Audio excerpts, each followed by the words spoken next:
Ang totoong dahilan bakit naging haliging asin ang asawa ni Lot. Dalawang bagay po ang isasagot ko dito, literally speaking at spiritually speaking sa bandang huli. May nagtanong po sa akin na kapatiran po natin, Kristiyano rin. Good PM Pastor, may tanong ako bakit kaya naging asin yung asawa ni Lot? At anong dahilan kung ba't asin, bakit hindi bato? Baka may alam po kayo, salamat po. Alam nyo, napakagandang tanong po nito. Kasi sa entire Bible, walang specific na sinabi ang Panginoon bakit asin ang ginamit niya. Unang nakikita ko po dyan mga kapatid, hindi bato, hindi apoy ang ginamit ng Panginoon kasi maglalaho po yun sa katagalan.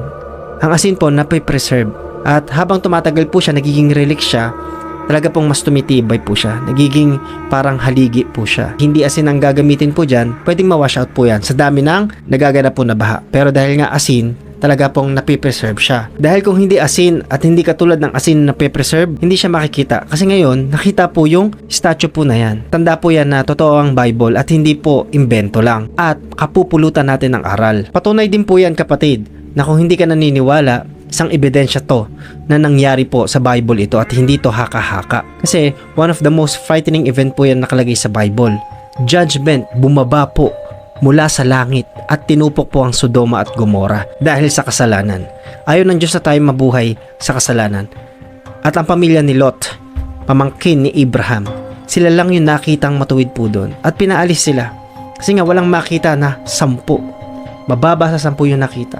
At ang utos po dito ay huwag lilingon. Pero dahil humaling na humaling po yung asawa ni Lot sa makamundong pamumuhay, behavior ng tao po dito ay hindi lang po dalawa ang kasarian, kundi marami. Even mga kabataan, mga bata ay gustong makipagsiping sa mga matatanda. Ora mismo naging haliging asin po ang asawa ni Lot pagkalingon na pagkalingon niya. Habol ko lang kapatid, yung pillar of salt na discover po ng mga Bible scholar ay merong content po na galing po sa meteorite. Ibig sabihin, hindi siya galing sa lupa yung asin, kundi galing po sa kalawakan. Bumagsak yung judgment ng Panginoon dahil sa disobedient. Which means, sa panahon po natin ay ganito ang nangyayari. Opo, kaya nating gawin ng mga bagay kahit walang pagdadalawang isip. Pero tandaan po natin, may mga consequences. At yung mga consequences na yon ay magdudulot ng hindi maganda sa buhay po natin.